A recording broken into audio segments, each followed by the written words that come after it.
नमस्कार। एसएससी और रेलवे जैसे एग्जाम्स की तैयारी करते वक्त क्या कभी ये ख्याल आया है कि कुछ सवाल बार बार क्यों आते हैं? ये सिर्फ रैंडम जीके क्वेश्चंस नहीं होते, इनमें एक पैटर्न छुपा होता है। तो आज हम इसी कोड को क्रैक करने वाले हैं। इन पैटर्न्स को समझेंगे ताकि तैयारी स्मार्ट हो, हार्ड नहीं। तो चलिए शुरू करते हैं। तो सबसे बड़ा सवाल यही है कि ये एग्जाम क्वेश्चंस आखिर बताते क्या हैं। देखिए, ये सिर्फ तारीखें और नाम रटने का खेल नहीं है। ये समझने की बात है कि क्यों नेशनल प्राइड, हिस्ट्री और ग्लोबल अवेयरनेस जैसे टॉपिक्स को इतनी इंपॉर्टेंस दी जाती है। चलिए साथ मिलकर इन छुपे हुए थीम्स को अनकवर करते हैं। तो सबसे पहले बात करते हैं साइंटिफिक और टेक्नोलॉजिकल माइलस्टोन्स की। देखिए, ये सवाल सिर्फ फैक्ट्स नहीं पूछते, ये भारत के एम्बिशन और सेल्फ रिलायंस की कहानी कहते हैं। डिफेंस से लेकर स्पेस एक्सप्लोरेशन तक ये सारी अचीवमेंट्स हमारे नेशनल प्राइड का हिस्सा हैं और इसीलिए एग्जाम्स में इन पर इतना जोर दिया जाता है। तो चलिए सीधा पहले सवाल पर आते हैं। डीआरडीओ यानी defence research and development organisation Bharat की मिलिट्री टेक्नोलॉजी का पावर हाउस है। पर इसकी शुरुआत हुई कब थी?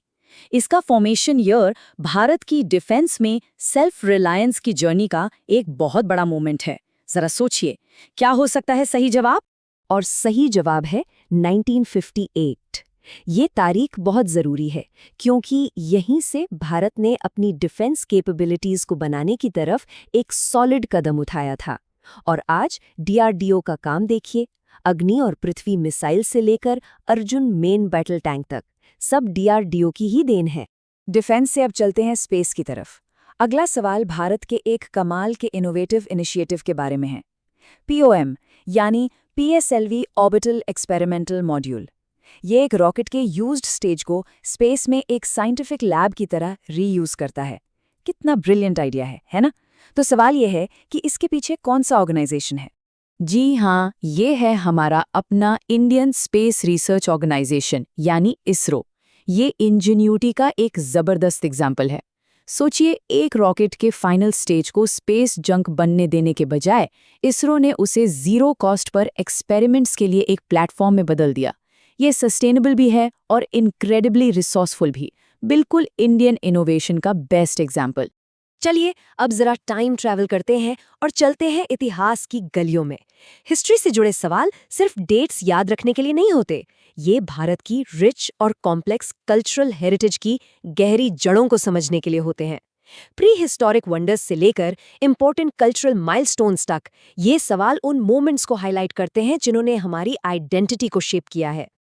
अच्छा, ये एक ऐसा सवाल है जो शायद चौंका दे। ऑस्ट्रिचेस भारत में? जी हाँ, वो यहाँ हुआ करते थे।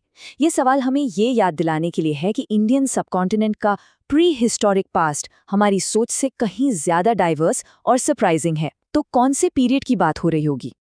बिलीव इट और नॉट, जवाब है पेलियोलिथिक एज यानी पुरापाषाण युग। महाराष्ट्र जैसी जगहों पर शुतुरमुर्ग के अंडे के छिलके मिले हैं, जो इस बात का पक्का सबूत है कि ये बड़े बड़े पक्षी कभी यहाँ घूमा करते थे। ये भारत के इतिहास की इनक्रेडिबल डेप्थ और डाइवर्सिटी को दिखाता है। एंशंट पास्ट से अब आते हैं एक इम्पॉर्टेंट कल्चरल और हिस्टोरिकल लैंडमार्क पर, जो भारत में अलग अलग धर्मों के पीसफुल कोएग्जिस्टेंस को दिखाता है। बात हो रही है भारत की सबसे पहली मस्जिद की। इसका नाम और लोकेशन क्या हो सकते हैं? सही जवाब है केरल की चेरामन जुमा मस्जिद। ये सिर्फ एक पूजा की जगह नहीं है, ये उससे कहीं बढ़कर है। ये अरब दुनिया के साथ भारत के एंशिएंट ट्रेड रिलेशंस का एक जीता जागता सबूत है। ये हमें याद दिलाता है कि भारत सदियों से कल्चर्स का मेल्टिंग पॉट रहा है। तो चलिए अब आते हैं मॉडर्न इंडिया पर। इस सेक्शन में हम उन सवालों को देखेंगे जो हमारी ज्योग्राफिकल और कल्चरल आइडेंटिटी को डिफाइन करते हैं। ये वो नाम और जगहें हैं जो पूरे देश में गूंजती हैं और हमारी इंडस्ट्रियल स्ट्रेंथ और एंशिएंट हेरिटेज दोनों को रिप्रेजेंट करती हैं। ये रहा एक क्लासिक सवाल, मैनचेस्टर ऑफ इंडिया।